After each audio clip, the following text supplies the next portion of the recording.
What if it's fishing pressure that's hurting our bass ponds and our catches? That's what we're going to talk about right now. And this video, even though he doesn't know it, is sponsored by Edwin Evers Pecans. This is the box of pecans you can get. It comes with fudge that's up here and 4 bags of pecans that Edwin personally goes out and picks. They're unbelievable. So if you're interested, this is a great gift to give to someone in the family. You can order it online. They'll send it to you.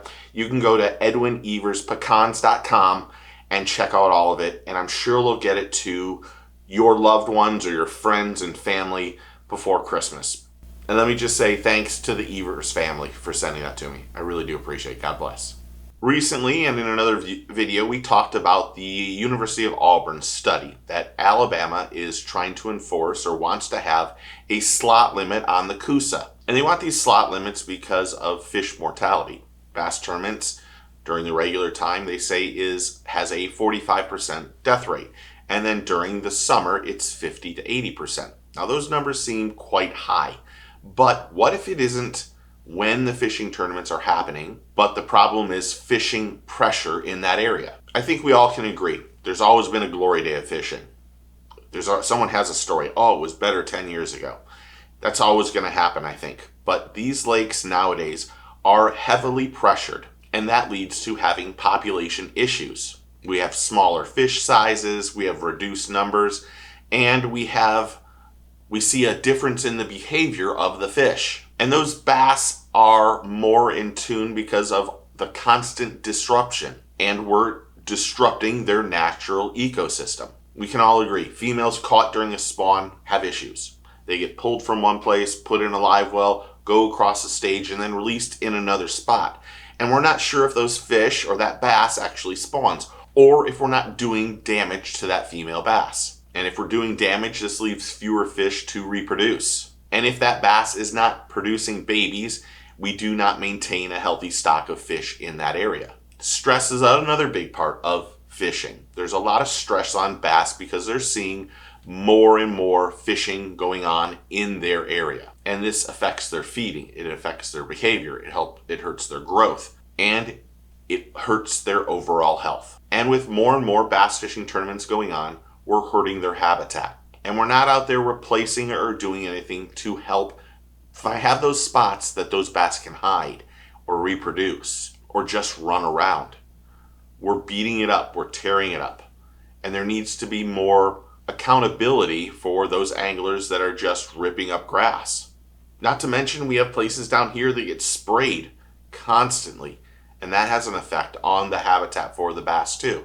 And when the bass are overfished, smaller fish populations happen.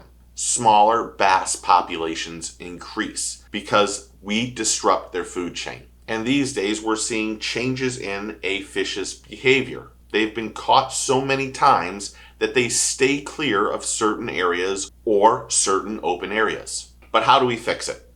Is having a slot limit the way to go? Now there's slot limits in Texas that have done very well for the fish and the fishery. They catch some giant fish over there. But is that the way to go? And if we're going to do it for tournament fishing, shouldn't it be all fishing? And when we do it with one side, we have to remember that the landslide will happen and it'll have an effect all the way down.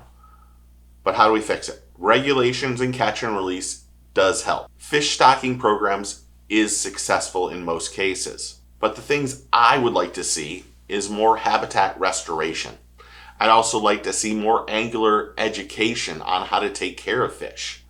I think that the habitats need to be drastically improved.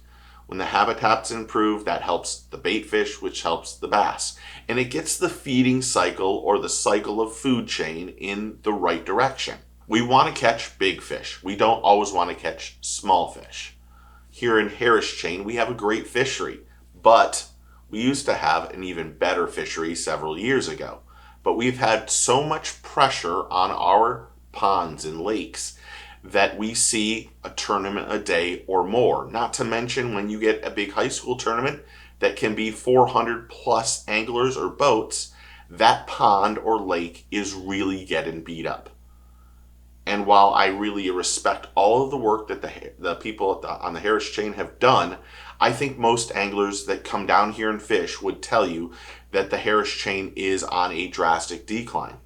But I also think angler education is very important. While there's a lot of tournaments that you don't get a harsh penalty for having a dead fish, it's important that the anglers realize what they're doing, and they do realize it, but how to take care of their fish properly. And we need to probably figure out a way to revive the fish and put them back in different areas. Because while you're taking them from one place and putting them back in another, there are times where that can hurt the fishing quite a bit. And during the summer months, I do believe that we should have a limit on fishing tournaments. When the weather is warm, I think bringing them up from deep and keeping them alive well and keeping them alive is not the right thing to do. While it's great to catch fish, we also have to be conservation minded so that we're not ruining this resource. And with as many tournaments that are going on and every angler attempting to become or wanting to live the dream of being a pro, we're seeing more and more pressure on these ponds and lakes.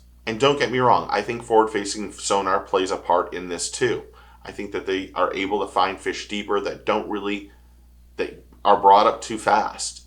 And that hurts that fish because you're stuck in a live well in cooler water to warmer water, and we see a lot of dead fish because of that. But I really do think reducing summertime warm water fishing tournaments, bass fishing tournaments, is probably something that needs to be looked at a lot more.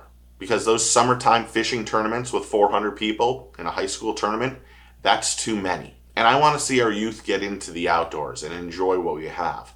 But we also have to teach them the right way to respect the resource and how to manage what they're doing. It isn't just throwing the bass in the live well. You need to take care of it. You need to baby that fish. We need to make sure that we're not killing fish just because we want to do well in a bass fishing tournament. But I'm not sure that a slot limit is the right way to go. I do think there's lots of ways around it. But it comes down to all of us learning and teaching each other and realizing that sometimes we do things wrong. And we can make up for it by doing it right or doing it correct.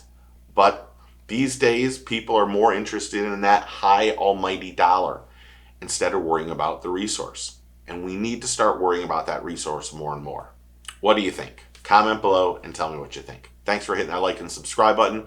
Thank you for all the new members, all the new subscribers, all the comments. I truly, humbly respect all of it, and it's so appreciated. I get up every morning and reply to comments as much as possible. So keep on commenting, and if we disagree, we disagree. It's all right. I respect that. I respect your take. Thanks for hitting that like and subscribe button. Make sure you take a kid fishing, respect the resource, tight lines, cheers, and get your fish on.